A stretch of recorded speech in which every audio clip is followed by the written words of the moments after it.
a interpretar una canción congolesa que se llama Banafá.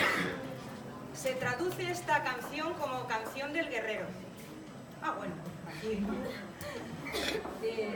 Bueno, simplemente eso. La Canción del Guerrero, una canción congolesa tradicional. Y vamos a ver qué ocurre con estas maravillosas voces. Seguro que os van a invitar, porque quiero que lo escuchéis de verdad desde un punto de vista de estar abiertos a vivir la voz y a cantar. Porque cantar produce alegría y produce salud. Así que salud para todos.